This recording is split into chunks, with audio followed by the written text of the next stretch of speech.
This is the TLC clinic in Blunston, Florida, May 16, 2015.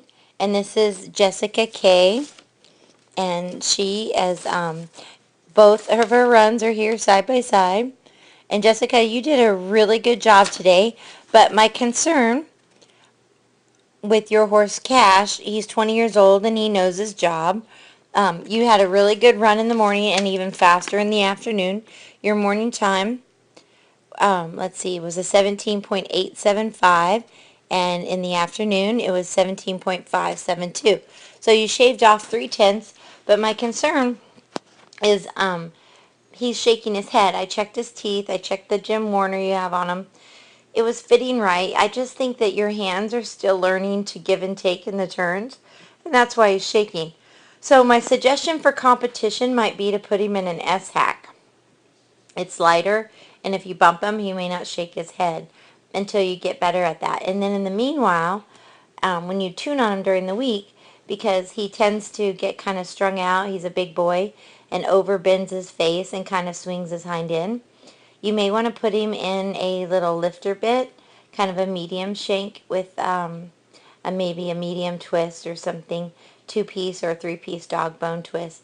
And then you can long trot to the barrels, sit jog around the barrels, and make him collect into your hands more vertically, and then ride his hind end up under him and don't let him overflex his face.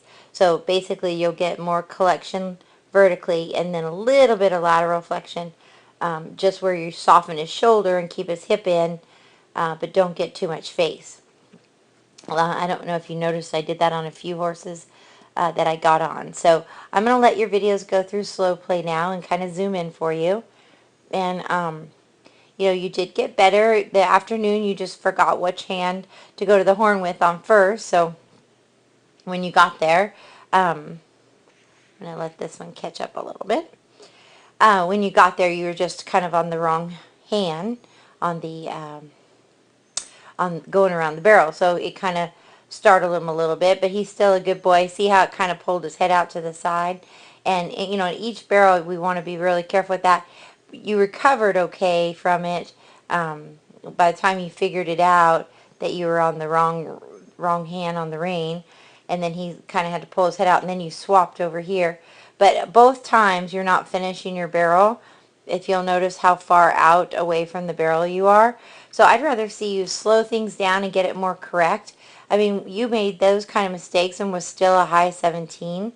So, I'd like you to really practice getting your cues down slow and correct. So, on this one, this you come in really nice for this barrel as well. He's really working for you. And see how he just shook his head on this barrel, second barrel on the right? And see your hands are really high. I don't know if you can see that real good, but your hand's way up here and then above your horn, and it really needs to be down here. So watch when I let this go on the right video.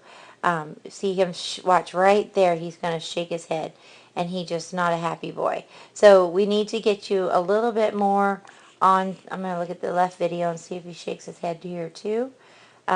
Need to get your hands a little lower on the left, and see he didn't shake his head. So I really think it's your hands that's causing him, and he did it again on third barrel on the right. So when you get a little bit handsy, in the morning is the right video, in the afternoon is the left video. The only mistake you made in the afternoon was the wrong hand went to the horn at first, but your hands were lower and softer on second and third. But look at the video on the right again going into third and watch him shake his head again. So he just doesn't like you pulling on his face. So the Jim Warner's got a lot of leverage to it. And once again, you're sitting good for your turn, but your hand is a little bit high. It needs to be a smidgen lower, or just giving it back to him after you bump him. So he kind of shakes his head right there too. So, it's just one of those things that until we get your hands just right, we want to stay on a little bit milder bridle for him and just make it more comfortable. But meanwhile, during the week, I would like you to do some drills, and I'm going to kind of sketch them out here for you, what I'd like you to work on.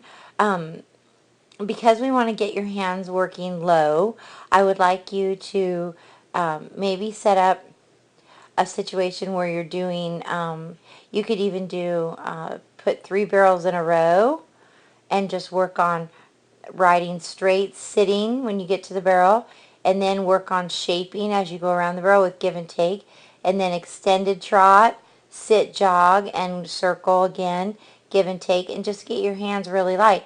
And you could do these funnel barrels at a trot and a lope, and then roll back and go the other way. And again, just work on looking and riding to your quarter turns, just like we did everything, spirals, true turns, the barrel pattern.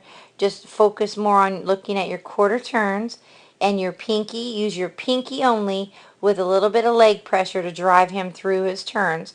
And look at your quarter turns. And just keep your hands low and light. And just keep it that simple. And I think you'll see some good improvements. Now, when you are on the true barrel pattern, I would like to have you try to just put your hand down as low as possible and then just sit through the turns, look up, and use your outside leg leaving that first barrel. Okay, so when you get, you got to ride him up here to spot 1, but then you get back here to spot 2, and you're going to go to the horn. Somewhere in this area you're going to go to the horn. So when you get back here, let your shoulders drop back, look for your next barrel, and then bump with your inside hand, but kick with your outside leg a couple times, and that'll help him leave straighter, so you don't have that big rainbow. Okay, and second and third, you don't have that problem. The only thing that happens on the second and third is you just get in his face a little, and then he shakes his head. So those would be the drills I would like for you to do. You could try the S-Hack in competition until you get better at being softer hands, and then you could try the little lifter bit. So S-Hack for competition, and maybe the little lifter bit for training, and that's just so he won't rubberneck or swing his butt. And but again, you're going to have to learn. That's a lot more bit. You'll have to learn to be soft, pinky pressure only, give and take pressure. So, but I really enjoyed you coming to the clinic, and remember to ride with heart and keep me posted on your progress. Thank you.